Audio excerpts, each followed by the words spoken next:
Hello, everybody. I am so excited that you're here again. It's Friday afternoon, and it is the Quantum Health, Lifestyle, and Wellbeing Show. So what happens here? We talk about everything and anything quantum health, quantum lifestyle, quantum well-being. That's a big umbrella. And I have a beautiful and just perfect guest today that I'm so excited to tell you about. But before we get started, I want to thank you for being here as always. And you know, if you keep coming and hanging around here, I am going to talk you into believing the most incredible, powerful, beautiful, radiant, magnetic person that you are. If you're not quite feeling all that yet, if you keep hanging around with me, I promise you're going to feel it. So thank you for being here. This is on Broadcast Team Alpha. This is a new stream for us. We still have Broadcast Team Alpha on Tuesday night at 8 p.m. And this is more of a health, well-being kind of oriented, where the other, our other show is more, exopolitics, ufology, things like that. So I'm so happy you're here. And I just want you to know, we do have a membership group, a YouTube membership group.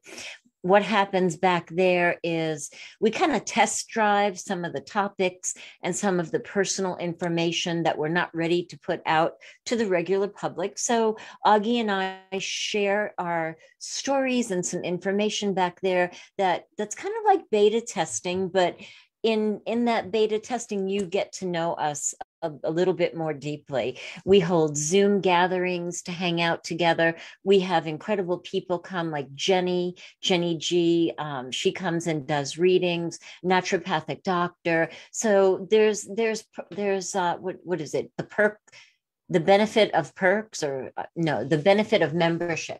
So for like $4.99 a month, you get to hang out with us. It's like going backstage after the concert, and we would love to have you back there. I'm just finishing up a series on healing from domestic violence and narcissistic abuse. So that's been a very personal, from a personal perspective series. So that's back there, and Augie's personal stories back there. So join us if it feels good to you. Without any further ado, I'm so excited to tell you about Dr. Ellen. Dr. Ellen is the Midlife Whisperer. How does it get better than that, right? And even if you're like, well, I'm not quite midlife, or I'm a little more than midlife, it's okay. You're still under the umbrella. Dr. Ellen is a psychologist. She's a registered dietitian. She is a board-certified health and wellness coach. She's a podcast host. She is a Reiki master, a self-compassion teacher. And like I mentioned, she is the Midlife Whisperer. Dr. Ellen helps women have the energy, the confidence, the clarity to make the next chapter of their life their best chapter. Dr. Ellen is a bestselling, award-winning author. She's an inspirational speaker. She is an expert on women's well-being. And she's appeared on Extra, the Food Network, the NBC World News, and has been quoted in Psychology Today, Forbes, and Eating Well. How awesome is that? Dr. Ellen has written for Self. That's a great magazine, Better Homes and Gardens, Good Housekeeping, and her latest book is Rock Your Midlife, 7 Steps to Transform Yourself and Make Your Next Chapter Your Best Chapter. Dr. Ellen brings over 30 years of counseling, coaching, and healing experience to her holistic practice. I love that it's holistic, right? That's so important right now.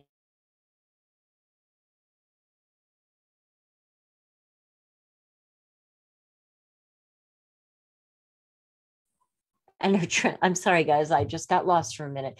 And her transformational work.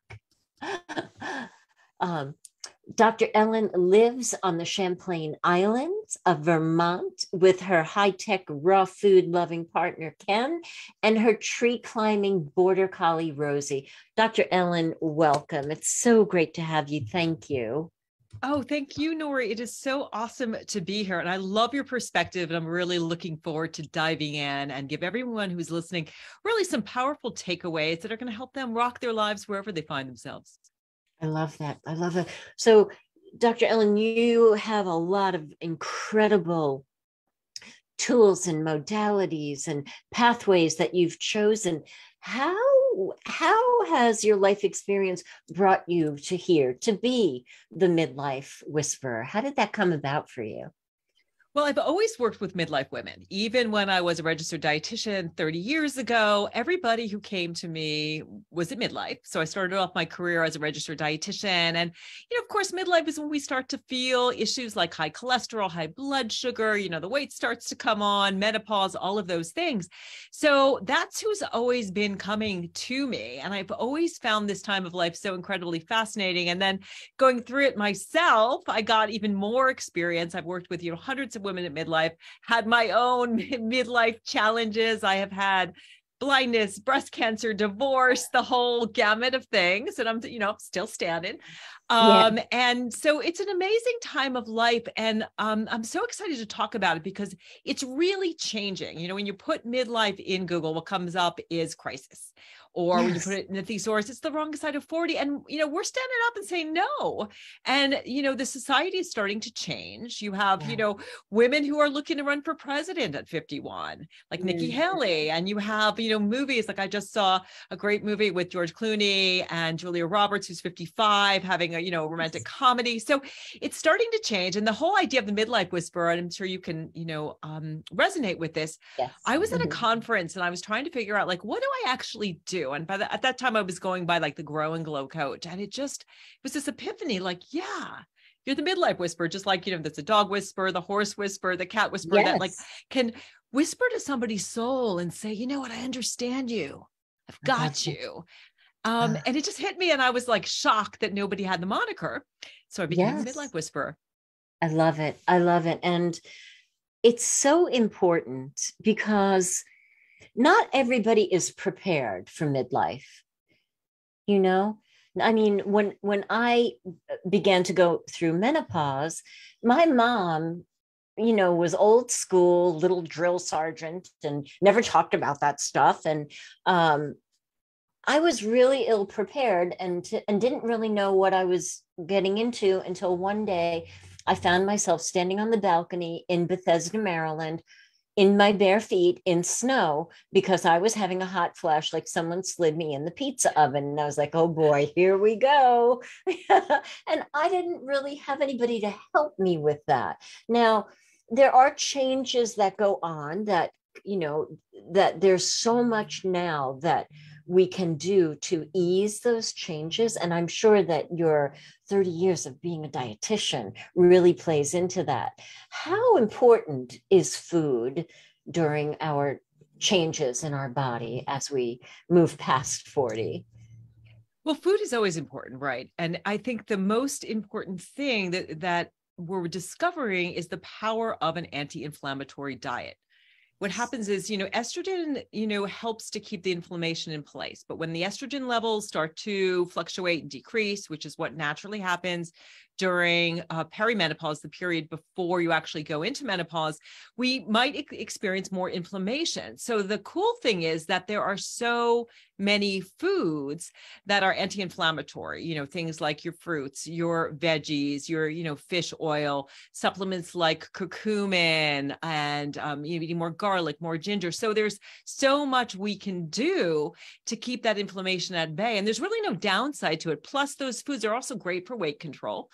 It's a big issue with women as they're going through menopause. It's a combination that we do slow down, we're sitting more, we're moving less, we're losing muscle mass. And so you've got that estrogen, decreasing as well. And that's causing this fat deposition around the waistline, which isn't great for, our confidence, our body confidence. It's not great for our health as well.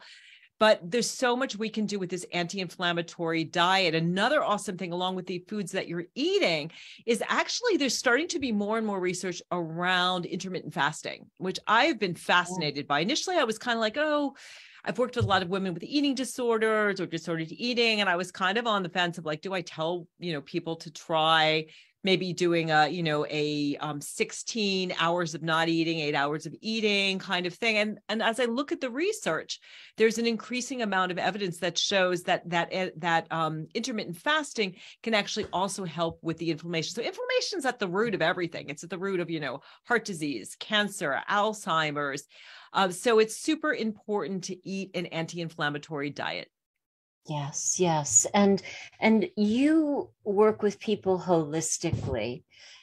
How much does stress impact the inflammation? Because I know that you help people on that level as well. Yeah, absolutely. Stress is so incredibly important. When clients come to me, my ideal clients coming to me and she's like, oh my gosh, Dr. Ellen, I put on, 20 pounds. And, every evening I can't stop myself from having that threesome with Ben and Jerry's or like ducking under the covers with potato chips and Netflix. And so part of that is stress. And so what happens so often is when we're stressed out, we're looking for comfort food. Or we don't like some things in our life. Maybe we're having, relationship issues, we're going through a divorce or empty nest or struggling with our partner or work stress. And so instead of managing the stress, addressing the stress and finding healthy ways such as, yoga, meditation, having more fun in our lives, we're going to the comfort food. And so what that's doing is multi, faceted. We're not addressing the stress because we do know that when we're stressed out, our body produces cortisol, and cortisol increases appetite. It increases that fat deposition around the middle.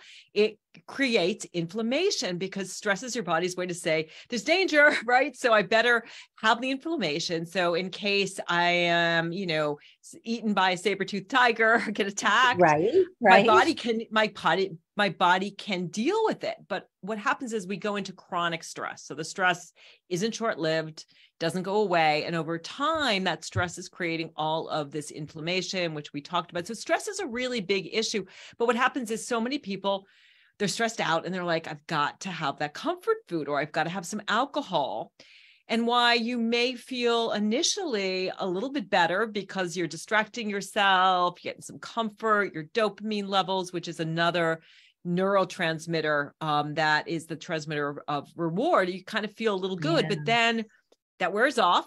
And then you're stuck with two problems. You haven't addressed your stress and changed how you're managing it and those issues and problems. And then on top of it, you've just engaged in a behavior which isn't good for your health. So stress is super important, particularly at midlife. We've got so much going on. We've got, maybe teenagers and elderly parents, and we're looking at our finances, and maybe we're, again, struggling with work or, our primary relationship. So it's something that I really address immediately by, helping women to have more satisfying lives and find really great ways of self-care that are going to support their well-being.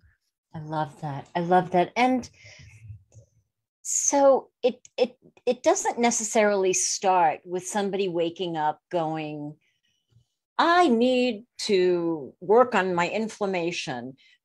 Many of us are so caught up, right, in the hamster wheel of life, that little by little, all of a sudden it's more likely we wake up one day and we're exhausted. We don't feel good. We feel like we don't look good. Our relationships are taking a hit. How do you begin what do you offer people to ease them in when they come? When it happened for me, I feel like I was just like fell into the arms of somebody helpful, and I felt like I was a crumpled mess. So how do you begin, for we who all of a sudden wake up and go, wow, I need to make a change? Yeah, well, I encourage people to make self-compassion their superpower. I love that. And that's really what happened to me. In my 40s, I was dealing with, young kids that were becoming teenagers. My marriage was stressful. I was working as a personal fitness trainer. So I was like really exhausted and pushing my body. I had undiagnosed Hashimoto's disease, and I was getting my PhD in psychology at the same time. Right. Wow. But I found self-compassion. I was actually fortunate enough. I wanted to find a way to help women with body image. And I was realizing that, the magic bullet solutions usually we're taught like, okay, lose the weight, get the perfect body, then you'll like your body, realizing that we're like, again, on that hamster wheel of like always chasing this perfection. Someday when I have the perfect body, then I'll feel better. But I was fortunate enough to meet Kristen Neff, who is the pioneer in this area of self-compassion. It became the focus of my research for my dissertation. It got published, and I had to learn self-compassion. Dr. Neff was like, okay, I'll work with you, but you've got to take the self-compassion training.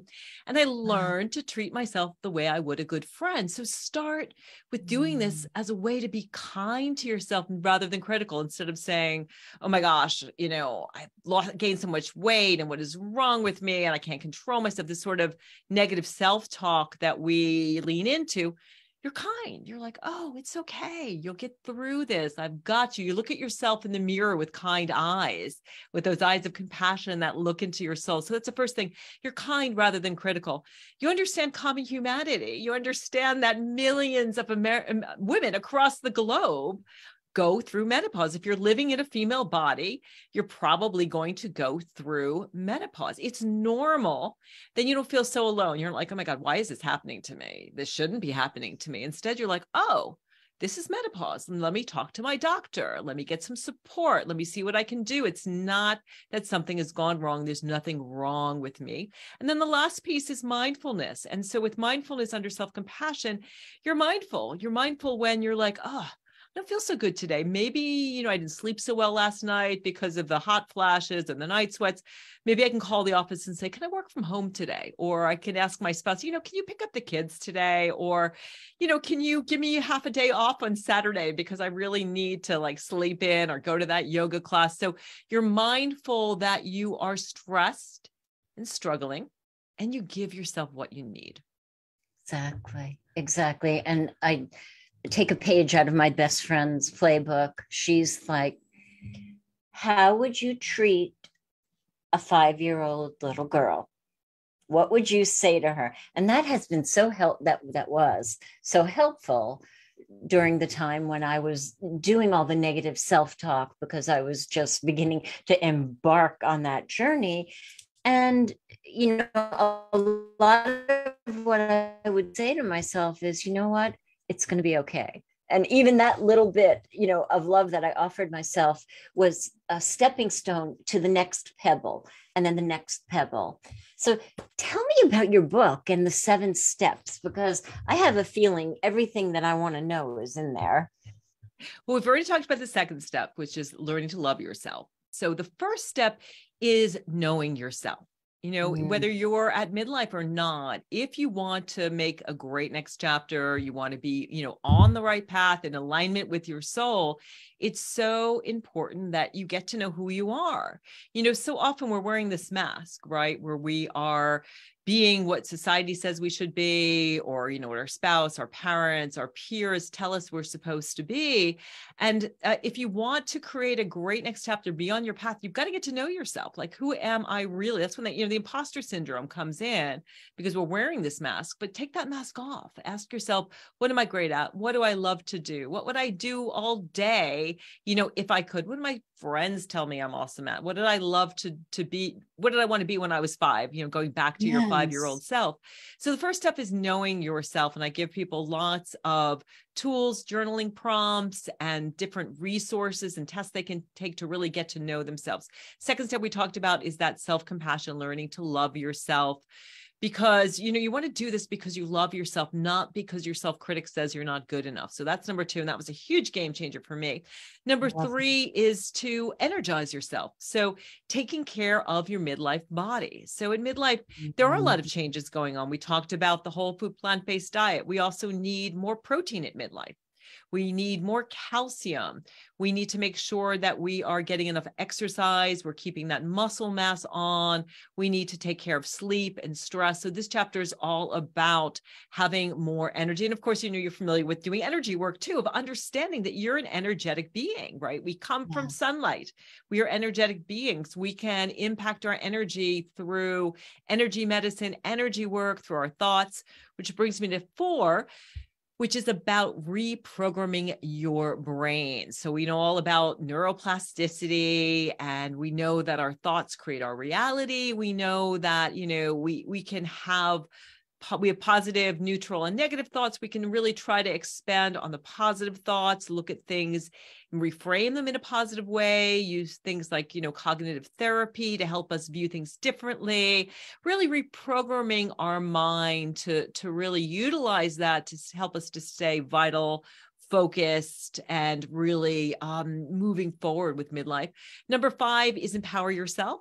So I think, midlife is a really time where women are like, wait a minute, I've been like doing everything for everybody else, running on this treadmill, pleasing other people, trying to do those things that I thought would make me happy and feel confident. And you start to see that it's an inside out job, that you have to be powered from within, right? You have to do things because they're coming from that core vitality. So it's about becoming an empowered woman. Number 6 is so important. It's rehabbing your relationships. So what happens is you start to be that butterfly, right? You go from the caterpillar, eating leaves and being on the ground. And all of a sudden you've been through that transformational chrysalis period. You're starting to spread your wings and fly and feel different. The transformation is starting to happen. The problem is that the people in your life still think you're the butterfly. I'm sorry, the caterpillar. They're still seeing you, right, as that caterpillar. And you're like, no, look at me. I'm colorful and I've changed on so many levels. So this is about learning how to set boundaries, learning how to let that good girl go, that, people pleaser that so many of us have. And then also learning something called nonviolent communications, where we are learning how to get our needs met. And then the final piece is enlightening yourself. And that's really all about connecting with your higher power, God, source, spirit, finding your passion, your purpose, and really flipping the script. Like, I don't like these sort of anti-aging, thoughts about I should go back to my younger self, but being pro-aging, feeling the best is yet to come, understanding what's my purpose, and understanding that as a midlife woman, you are so powerful. You influence up to 4 generations, your grandkids, your kids, your peers, your parents. The Dalai Lama says that the Western woman is going to save the world. We are wise. We are powerful. We might not have quite as much energy as we did in our 20s and 30s, but we have more wisdom. Exactly. And we know ourselves. Absolutely. I love that. I love all of that. And I just wanted to go back to the food piece for a minute. You said we need more protein. Even if our diet, our food intake has been pretty good and pretty clean over the years, does cholesterol eke up anyway? Is that a part of aging, or is it directly genetic or diet driven? Yeah, well, it seems to increase, but it is that genetic component. I think it's more the fact, when we're younger, we don't really think too much about it because, cholesterol is something that it can accumulate in the veins and arteries over time. And so I think it becomes a bigger issue as we get older, and then we start to, go to the doctor more. I mean, I don't even know if I went to a physician in my 20s Right. and 30s very much, unless I was sick. But we start to Exactly. see, gosh, what are my risk factors? So there's a heredity component, and certainly there is a diet component. So we know that saturated fats certainly, increase your cholesterol level, but we know that, heart disease, stroke is, again, multifactorial. So there is diet, there is your genes, your genetic influence that, but then also things like stress again, which is, Yes. again, Yes. making that inflammation happen. Things like movement is so incredibly important. So also knowing things like, where's your blood pressure at? So it's not just one factor, but I think the good news is that we really can take control, but it's super important to know that heart disease is the leading killer of men and women. We always think it's, maybe cancer or something else, but it really is heart disease. And so I think it becomes a bigger issue as we get older and we start to say, you know what, I can't live on, chips and junk food anymore. But for me, the bigger issue is like, how do you want to feel? Like, how is your, your health span, not just your Because my computer lifespan? has frozen. Yes. Sorry, That's okay. my internet was a little bit wonky there. I apologize. So since we both share being personal trainers, do you agree you don't have to gain weight? Everybody warns you, that you're going to get that middle-age weight. You're going to get that stuff. You don't have to. It is not carved in stone. Do you agree? I totally agree. And I'm so glad you Thank raised you. that, because it makes me crazy when Thank everyone, you. it's like a fait accompli. If you think it's going to happen, then it's going to happen. And what I say to women too, is that you're blaming everything on menopause, but like, Yes. what are you eating and how much are you moving? I didn't put on any weight. In fact, went through menopause and I've been a couple years out, but in fact, I'm at my lowest weight as an adult pretty much since my, teens, maybe early 20s. Yes. And so it's not inevitable. And I think that we're blaming it on menopause. But if it does happen, it does seem to happen for some people, to not beat yourself up about it. But it's so important at this stage of life to really drill down and look at your diet, look at your sleep. Sleep is a huge factor in terms of weight gain. Massive. And Yes. yeah. And women are having trouble sleeping because you're getting the night flashes the hot flashes and the night sweats, right? So, take a Yeah. look at your sleep, your stress, how much are you moving? Are you sitting all day? Like, I have a standing desk. I'm sitting now, but I'm up and down all day. I've got my free weights right over there. I just lifted Yes. before we got on the phone. So, it's really not inevitable. I love that. I'm so happy we're in the same ballpark on that. And what about sleep? I mean, there's a lot of reasons why people aren't sleeping, even separate from hormones. Everybody has so much on their mind right now. Do you have any pearls of wisdom you could share with us that might help us get better sleep? Work on your sleep hygiene. So it's super important, just like, you work on things like your dental hygiene, you've got to get in the habit. And this was a big issue for me. I was actually diagnosed with breast cancer last year. I found out I had a BRCA mutation, which was a huge surprise for me. And that was an area, all of the areas I needed to work on. I think needed to sort of deep six my workaholic, and I needed to really get serious about my sleep and really make it a priority. So a lot of things you can do. First of all, turn your screens off. So I know we're all tempted to check our email before bed, but you want to turn all screens, television, computer, phone off an hour before you go to bed. Create a sleep ritual. So, for example, it's a great time to journal, to read, to meditate, do a little bit of kind of yin yoga to sort of wind down. Make sure that your bedroom is nice. So is your bedroom cool and dark? Are your pets out of the bedroom? That's another issue that I've had to work on, because I have a border collie that likes to be with us, which is super sweet. But making sure of things like that, and also going to bed and waking up at the same time every day. So I find a lot of my clients, they really push that envelope, and all of a sudden it's 12, 1 o'clock, because it's the only time that they have for themselves, and also to do chores, things like laundry and maybe batch cooking. But really make it a priority, because we're really understanding the relationship between sleep and health and just how you feel.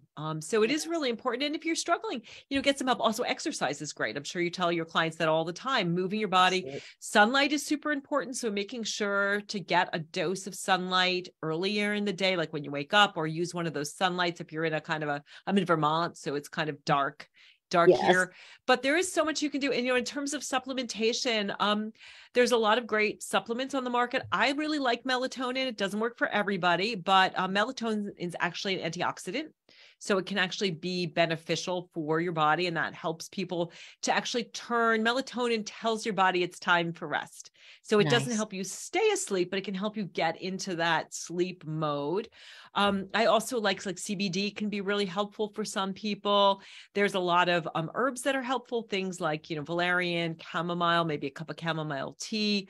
So there's a lot you can do. There's sleep coaches out there. I coach my clients with sleep all the time. And it's just, you need to set some SMART goals around it and give yourself, very much create some boundaries around your sleep and some rituals, and just ask yourself why. Like, think about the last time you had a great night of rest and how you felt and how you functioned. So it's an area that I think we overlook, that we're starting to pay more attention to.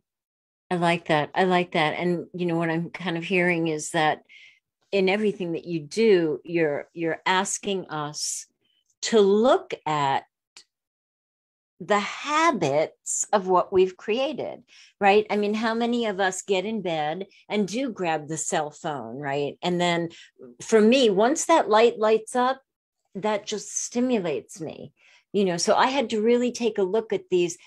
And it was very habitual, pet the dog, lay down, grab the phone. I'm going to play a word game. And then the next thing I'm down some rabbit hole, and it's 12 o'clock, it's midnight. So I love that. And I think it was your first step, that we have to get to know ourselves. Yeah, get to know what works for you. Are you a night owl? What's your schedule like? And I think napping's really great too. So there are some days I just started a new Rock Your Midlife community, and I had my first meeting and I was feeling kind of drained. And I have a infrared sauna blanket. So I dove in my infrared sauna blanket for a half an hour, got a little bit of, nap for about 10 minutes there. And then I took another thing I love is, have you tried ice cold showers, like the cold plunge? I haven't done the plunge. I've done hot cold. That's where I'm at. Yeah. Ice cold showers are fabulous for you, because what it's doing is it's stimulating your immune system.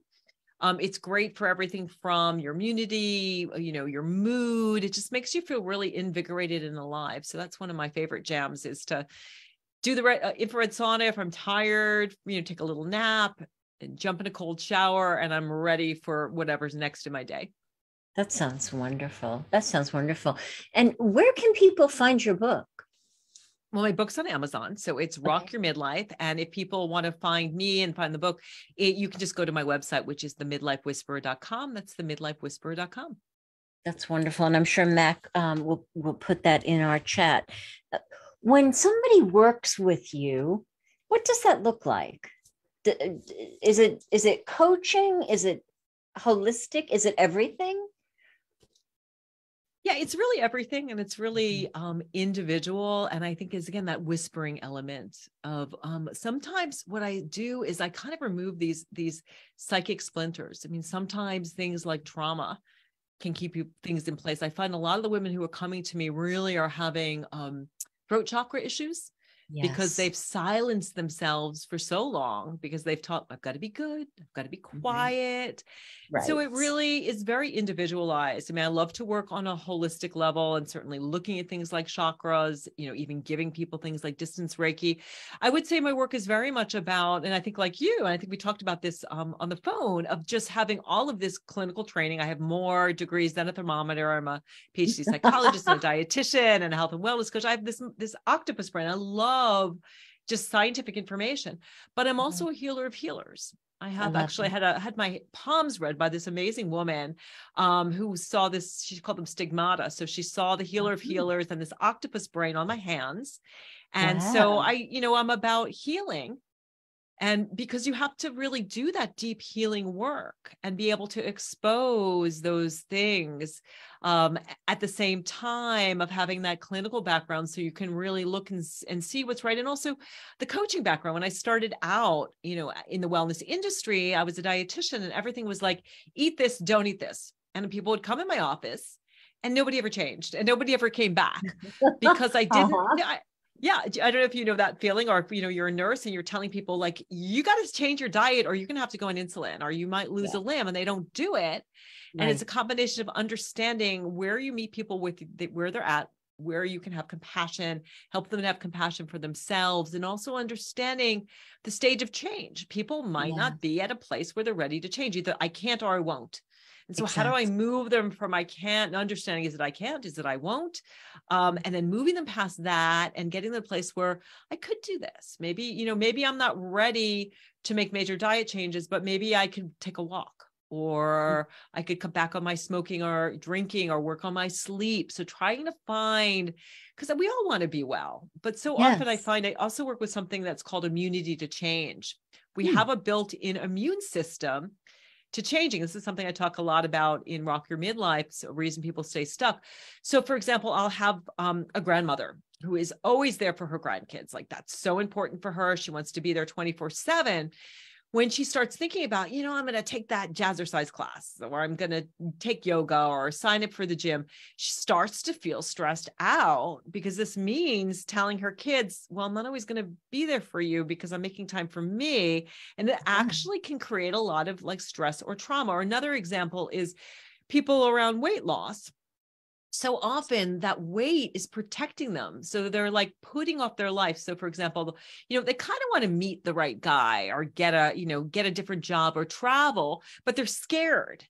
Yes. Because the brain doesn't like this uncertainty. Like, putting yourself out there, dating can be exciting, but it can be scary. Traveling. I just went to Costa Rica. It was like foreign country, driving around for 3 weeks. Like it was fabulous, but there was a fear. So that weight, it's like, well, you always tell yourself, when I lose the weight, then I'll meet the right guy. Then I will, get that job that I love. I'll do that traveling, but you're scared of doing those things. So there's just a subconscious immune system that keeps the behaviors in place because you're actually afraid of making change.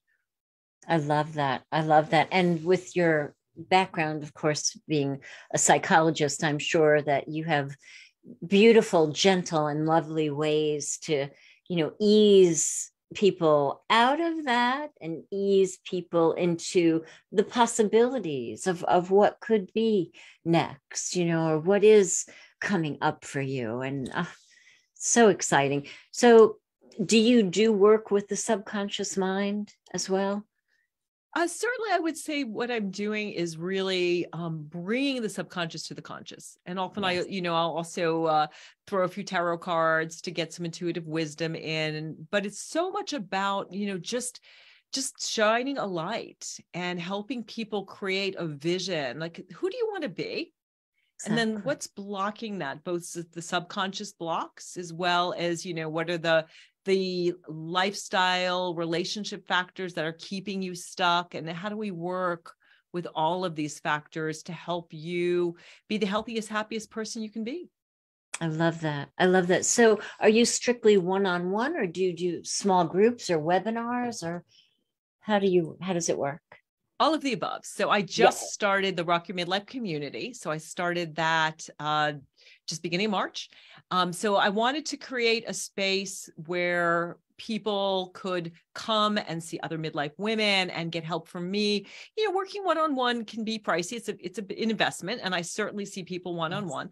But for those people who really want to work with me, I just know there's a lot of people who follow me that they don't have the budget to work with a coach one-on-one. So I've started this community where people can pay a yearly or quarterly price, and so they can work with me within a group setting. And I'm having office hours where people can just drop in and get group coaching. I do a monthly kind of group meeting, and I do quarterly workshops. So I just did one on intention setting. I think I'm going to do one on relationships. I'm going to do one on body image, one on energy. So that's all that information is on the midlifewhisperer.com. Just click on community and you can find out more about the community option.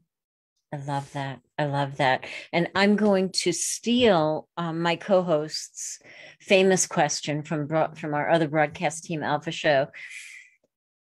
If you could talk to the whole world and the whole world was really listening, what would you tell them right now? Oh my gosh, I guess that's twofold. I mean, I just have this dream when, if you've ever seen the Twilight, I think it's a Twilight Zone, we just stop with weaponry. Like it's what I loved about Costa Rica. They don't have a military. Oh, yes. Just, can we just like stop killing each other? Yes. Imagine if we just stopped killing each other, of what that would do if we took all of the energy that we put that goes nowhere and creates nothing but suffering. So that would be the one thing. And then, just so much about a whole food plant-based diet. If we all ate, and it doesn't mean you need to be complete vegan. I mean, I do eat animal protein, but if we were more mindful and ate more sustainably, we would have all of the resources to feed the world. World hunger is, it's a huge issue, and our health is a huge issue. And I think that the solution is it's there. We know that this diet is the diet that really can prevent disease. You feel good, and can also help preserve the planet. So those would be my two things of just, I know you asked for one, but just I love peace that. and whole food plant-based, which is a more peaceful way of eating as well. Absolutely. Thank you so much. Thank you so much. Thank you, everybody, for being here.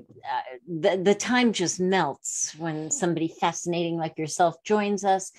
Doctor, I am so grateful for the wisdom and the compassion, that you've imparted to us today. Your energy is beautiful, and I can totally understand why people want to work with you. And I want to join your group. So you'll be seeing me again, and maybe I can talk you into coming back in the not too distant future. Anytime. And I'll have to have you on my podcast as well, which is Rock Your Midlife as well. So it's been such a pleasure. And I love the work you're doing in the world. Ditto. Thank you so much, Dr. Ellen. Thanks, everybody. We'll see you next Friday at 1:11 p.m. Eastern. Thanks, Dr. Dr. Ellen. Thanks, everybody. See you next time.